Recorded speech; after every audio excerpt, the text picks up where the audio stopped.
বিতৰ্কিত বিধেয়ক নালাগে ঠায়ে ঠায়ে কৃষক মুক্তিৰ আমৰণ অনশন এই দৃশ্য গুৱাহাটীৰ চচলৰ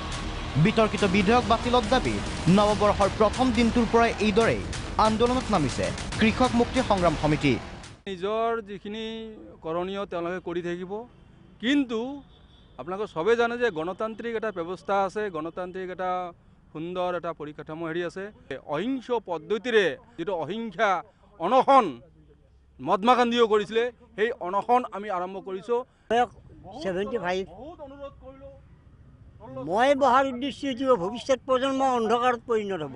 আমাৰ ভাষা কলা কৃষ্টি সংস্কৃতি অসমীয়া বুলি একো নাথাকে আমাৰ 34টা জাতি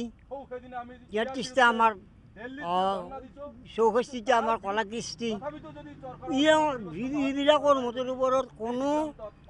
চিন্তাত নাথাকিব আগত মাজতে বাঙালী জনকে গ্ৰাস কৰিছিল ব্ৰিটিছৰ পাছতে ঠিক তেনেকুৱা কৰি বাংলা ভাষায় বাংলা কৃষ্টি আমাৰ অসমীয়া বুলি এটা বস্তু নাথাকে হোজাই দৃশ্যয়া কৃষক মুক্তি সংগ্ৰাম সমিতিৰ হোজাই শাখায়ো অংশ লৈছে প্ৰতিবাদী কাৰ্যসূচীত উপায়ুক্তৰ কাৰ্যালয়ৰ সন্মুখত আমৰণ অনশন কৃষক মুক্তিৰ সদস্যৰ চৰকাৰখনে বিজেপি চৰকাৰখনে যিখন জাতিদ্ৰোহী আইনখন তেওঁলোকে গৃহীত কৰিবলৈ লৈছে ইয়াৰ বিৰুদ্ধে আমি আজি 4 বছৰ ধৰি আগৰ পৰা আন্দোলন কৰি আহিছোঁ কিন্তু ইয়াৰ ক্ষেত্ৰত চৰকাৰে কোনো ভূমিকা গ্ৰহণ কৰা নাই আৰু এতিয়া সেইদিনাখন 31 ডিচেম্বৰ তাৰিখে তেওঁলোকে আকৌ কেবিনেট বহি পেলাই তেওঁলোকে জেপিচি বহি পেলাই সিদ্ধান্ত কৰিছে যে এইখন শীতকালীন অধিৱেশনত তেওঁলোকে উত্থাপন কৰিব প্ৰতিৰক্ষাৰ কাৰণে এই বিলখনৰ বাতিলৰ দাবীত আমি আহি ইয়াত জিলা উপায়ুক্তৰ সন্মুখত আহি অৱস্থান কৰি পেলাই আমি অনশন কৰিব লাগিব তৈলক্ষেত্ৰ ব্যক্তিগতকৰণৰ প্ৰতিবাদত উত্তাল মৰা ইনকলাব জিন্দাবাদ তেলখাত বিক্ৰী কৰা বন্ধ কৰক কৃষক মুক্তি সংগ্ৰাম সমিতিৰ প্ৰতিবাদী সমদল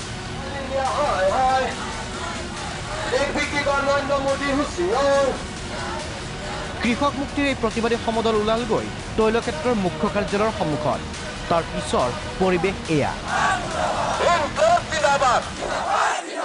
ये बिल्कुल भी अगेंस्ट नहीं है सिर्फ सीधी सी बात ये है सिंपल सी कि एक कोई भी होता है तो अपना प्रिकॉशन लेता है बस ये प्रिकॉशन के लिए है ये आपके अगेंस्ट में नहीं ठीक है यहाँ से एक आदमी भी अंदर नहीं जाएगा ब्यूरो इनपुटर सहयोगत न्यूज डेस्क प्राग न्यूज ऑल इंडिया हाय हाय एक भी की नरेंद्र मोदी हुसियार